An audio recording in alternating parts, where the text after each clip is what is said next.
Olá pessoal, tudo bem? Começando agora o Repórter MT, hoje fazendo entrevista com Nelson Soares Júnior, diretor executivo do Sindipetróleo Mato Grosso, para falar sobre a queda no preço dos combustíveis. Nesta quinta-feira, dia 4 de agosto, o barril de petróleo bateu 96 dólares e 78 centavos, ficou abaixo dos 100 dólares pela primeira vez em 2 semanas. Nelson, a pergunta aí que todo mundo está querendo saber em relação aí ao preço dos combustíveis, que tanto assusta os consumidores de todo o país, o que aconteceu com essa queda no preço dos combustíveis? E obrigado por ter vindo. Eu que agradeço o espaço aqui no Repórter MT.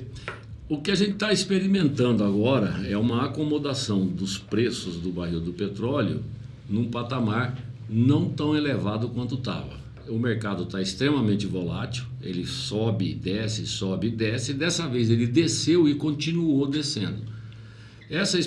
Isso gera uma expectativa de que a gente continue na escalada de volta para a normalidade dos preços. Então, o reflexo é a política de preço da Petrobras já praticou dois decréscimos de preço, 2 baixas de preço nos últimos 20 dias, e estamos torcendo pelo comportamento do preço do barril do petróleo e, se o dólar ajudar, de que essa política continue agora, ainda talvez até essa semana mesmo, mais um anúncio de redução.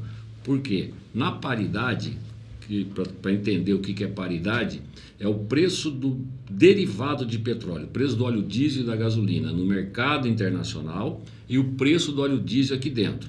Como nós temos que importar 30% do nosso consumo, essa paridade é que baliza o que o importador vai fazer. Se aqui dentro está mais caro do que lá fora, ele não vai importar. E aí ele dificulta o abastecimento. Se aqui dentro está mais baixo que lá fora, aí ele importa e abastece o país.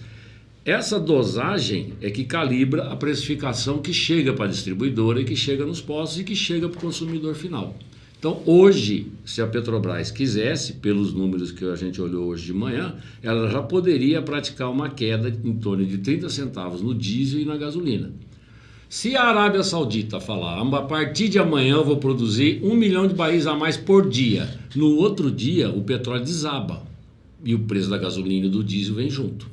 Porque a oferta vai aumentar. A oferta vai aumentar e a demanda não está tão aquecida. Ou seja, vai ter mais produto no mercado do que pessoas querendo consumir. Vou dar um dado que muito pouca gente sabe. Na pandemia, nós tivemos um determinado momento, petróleo você compra no mínimo com 3 meses de antecedência. Então eu encomendo lá na petroleira um navio, eu vou retirar ele daqui 3 meses. Na pandemia, pela primeira vez na história, nós tivemos o petróleo negativo, abaixo de zero. Mas como assim? Quem comprou pagou para não tirar o produto. Entendi. O preço veio para baixo de zero. Por quê? Ele não tinha onde guardar esse produto, porque a demanda estava lá embaixo. Ninguém estava andando de carro, estava todo mundo em casa. Entendi. O mundo inteiro estava em casa. O que aconteceu? Passou a pandemia, a economia foi se fortalecendo, foi se reaquecendo, a demanda foi aumentando, tá certo? E aí eles seguraram a produção. Entendi. E aí você teve então a volta do preço para a normalidade, que estava ali na casa dos 60, 70 dólares. E talvez essa alta que a gente teve aqui foi o caminho inverso. Exatamente. Aí o que aconteceu? Num determinado momento a Rússia, que é o maior distribuidor, ela não é o maior produtor, mas é o maior distribuidor de petróleo do mundo, e resolve entrar numa guerra contra a Ucrânia. E aí tem toda uma política, uma geopolítica construída pelos países da OTAN de boicote ao petróleo russo. Esse petróleo está fazendo falta. Ou seja, você diminuiu a oferta e o mundo reaquecendo em função do fim da pandemia.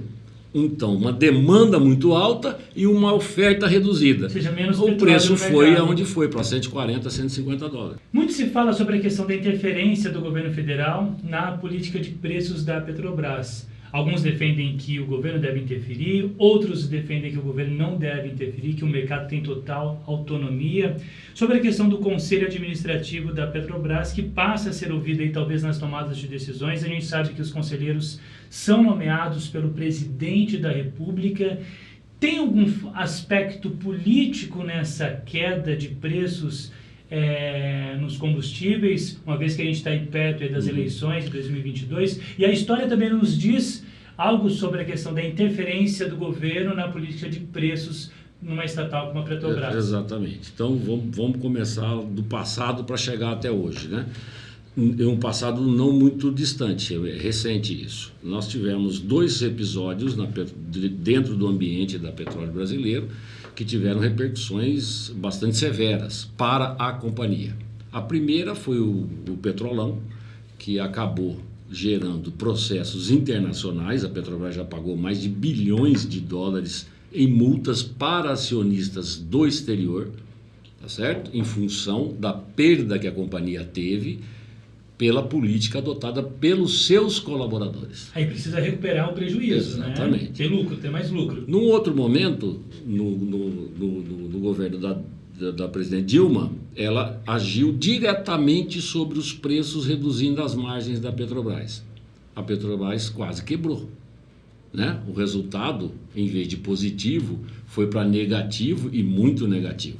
E isso gera uma falta de capacidade de investimento, que é um setor que demanda investimentos nunca menos de 100, 200 bilhões de dólares por ano para você fazer pesquisa e produção de petróleo, exploração e produção, pesquisa, exploração e produção.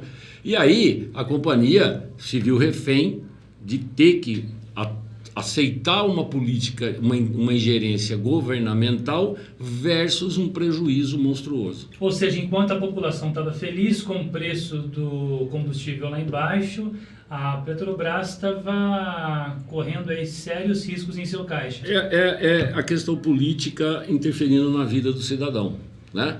Você lembra que num determinado período toda a população estava feliz comprando carro, máquina de lavar, televisão, né, a prazo. A conta veio. Entendi. E quem paga é a própria população pela escolha que ela fez. Não vou entrar no lado político, que não é minha área aqui. Mas acho importante, né, dar um ponto de vista nesse aspecto, porque também tem relação com o que a gente está vivendo em relação ao preço do combustível. Exatamente. Né? O que a gente defende? Nós defendemos 2 políticas. A primeira delas é que a Petrobras seja totalmente privatizada, como é nas economias modernas.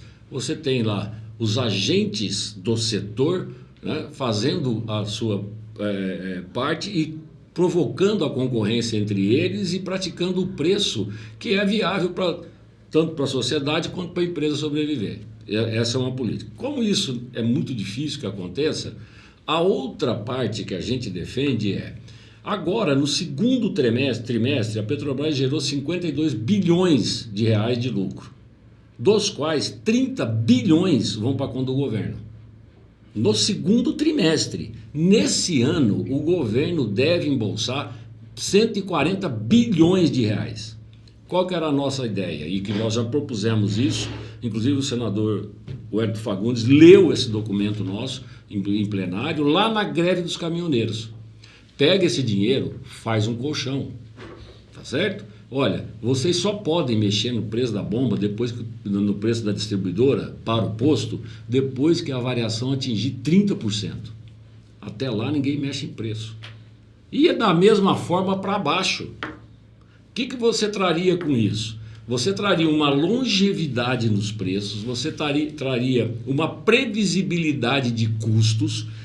Nós tivemos agora recente um momento em que o caminhoneiro que carregasse uma carga no Rio Grande do Sul para descarregar no Nordeste, ele sabia que eu teria que gastar até São Paulo. De São Paulo para frente não sabia mais. Não sabe mais como vai ser a volta. Nem a volta, né? Por quê? Tamanha a volatilidade que foi provocada no mercado e a alteração. Então, a nossa política, o que a gente defende, é que o governo utilize esse dinheiro para fazer esse colchão, mas pelo andar da carruagem está utilizando para aumentar a Bolsa Brasil. Bom, e no seu ponto de vista, então, a interferência do governo na política de preços da Petrobras não é nada interessante, então, para uma economia só se a liberal. Petrobras fosse 100% nacional, se ela não tivesse sócio. Porque o que ela vai pagar depois para esses acionistas, que são investidores de peso, de grupos econômicos mundiais, né? A hora que você comprova que a companhia agiu contra os interesses da própria companhia, gerando prejuízo, você vai pagar isso na justiça. Pensando aí na privatização 100% da Petrobras, como que o senhor vê a questão da centralização? Porque hoje a gente não tem, hoje é centralizada a questão do refino, da distribuição. Como que você vê ela sendo 100% privatizada? Isso também poderia dar mais liberdade para o mercado, ter mais concorrência e aí isso refletir positivamente nas bombas? Eu acho que a época de a gente tratar combustível, petróleo como item de segurança nacional já passou, né? A própria elevação do preço do barril do petróleo provocou e está provocando uma aceleração por buscas de alternativas energéticas. E o Brasil está bastante adiantado nisso, principalmente em relação ao etanol e em relação também ao biodiesel. Outras fontes já estão quase chegando no mercado, que é a elétrica, né? Que o carro híbrido já tem. Aqui em Cuiabá mesmo você já encontra postos que vendem a energia elétrica.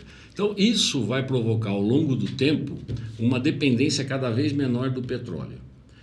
O fato do governo ter a empresa e ele ter paralelamente sócios nessa empresa do setor privado, eu acho que a função dele é utilizar o resultado dessa companhia, que é a maior empresa do Brasil hoje, e utilizar em benefício do povo. Está usando para pagar a Bolsa Brasil? Ótimo, não tem problema. Mas no quesito combustível, num momento de exceção como esse, em que você teve um aumento exacerbado de preço, ele poderia estar atuando para segurar, usando o próprio dinheiro que a companhia está dando. E esse preço pode ser cobrado lá na frente também, né? Não, eu acho que quando você está usando lucro, né? Você pode, que é um dinheiro que não é mais da empresa, a empresa já separou a parte dela para fazer o reinvestimento, eu não vejo problema. Você pode usar esse lucro da maneira que você achar melhor. O nosso formato para você ter, qual é o problema do Brasil hoje em relação ao combustível? O maior gargalo nosso é refinaria. Nós exportamos produto, petróleo, e muito petróleo, não exportamos pouco não, ele é um item bem impactante na nossa balança econômica. E você traz de volta derivado de petróleo, porque nós não temos refinaria. Então, o investimento no parque de refinarias, se não dá para ser pelo governo, abre para o mercado. A Petróleo Brasileiro já vendeu 2 refinarias, já está vendendo a terceira. Vendeu uma na Bahia, vendeu uma no norte, em Manaus, e está vendendo mais uma no Nordeste. E tem também uma negociação já, ou seja, ela tem 8 refinarias para serem vendidas. O que a gente está vendo do comportamento dessas empresas que compraram, principalmente na Bahia? Toda semana tem aumento, toda semana tem queda. Variou o mercado, ela não espera petróleo brasileiro. Uhum. E é comum você ir na Europa, nos Estados Unidos, e de manhã no posto abastecer um preço, à tarde é outro, no outro dia de manhã é outro. Porque eles acompanham a variação do preço conforme a cotação de mercado. Como é o nosso produtor de soja aqui. Você pode ir hoje de manhã comprar uma saca de soja numa fazenda e pagar X, à tarde é outro preço, amanhã é outro preço, porque ele está acompanhando a variação do mercado. Isso é liberdade econômica. Isso é você ter as condições para que quem atua no segmento produtivo possa ter o benefício de reinvestir e ter lucro e não ofertar um produto fora de preço, ou para cima, ou muito para baixo, que vai um dia ter uma consequência que vai ter que ser paga. Bom, Nelson, nesse mercado volátil que a gente tem, no acumulado aí do ano, o preço do combustível acumula alta de 41%. É possível fazer alguma previsão do que pode acontecer daqui para frente nessa volatilidade de mercado? Se aumenta muito, se cai bastante, pós-eleições? O que o senhor pode dar de sinal aí para a população? A gente tem um histórico, né? Ano de eleição, o dólar geralmente tem uma elevação. Isso prejudica a balança nossa em relação a combustível, porque ele é um componente importante na aquisição do derivado de petróleo, que é todo negociado em dólar. Por outro lado, a gente está experimentando agora, e eu estou muito contente, muito confiante, né? A hora que você vê o preço do barril do petróleo abaixo de $100, que fazia muito tempo que a gente não via. Se essa tendência se mantiver, com certeza a gente vai ter o retorno do preço do barril do petróleo a preços normais, que seria em torno de $60, $70, e todo esse aumento de 41% que você vai embora e volta ao que era antes do início da guerra da Ucrânia com a Rússia. Hoje eu vi uma notícia que me deixou bastante esperançoso, que o presidente da Ucrânia está conversando com o presidente da China para resolver o problema da Rússia e interromper a guerra. Acabou a guerra hoje, você pode ter certeza, no outro dia o mercado voltando a comprar produto da Rússia, você inunda o mercado de petróleo e o preço vai lá para baixo. Então, a expectativa que eu tenho, que não é a que provavelmente vai acontecer, mas é a que eu torço, né? Eu e os donos de postos, porque para o dono do posto, quanto mais alto o produto, pior é. Sim. Em todos os sentidos, né? O consumidor consome menos e ele precisa de mais capital para pôr o produto, né? Tem que buscar capital fora para colocar, para poder ter o mesmo produto. Então, eu estou confiante de que, ainda que a gente possa ter uma elevação do dólar até setembro, outubro, e depois da eleição é certo que ele dá uma arrefecida, a gente vai ter aí uma possibilidade de ter uma queda mais acentuada nos preços, continuando essa linha que começou agora, esse final de julho, começo de agosto. Esse foi Nelson Soares Júnior, diretor executivo do Sindipetróleo Mato Grosso. Muito obrigado pela tua audiência, obrigado pela tua presença. Eu que agradeço. E até a próxima entrevista aqui no Repórter MT. Tchau, tchau.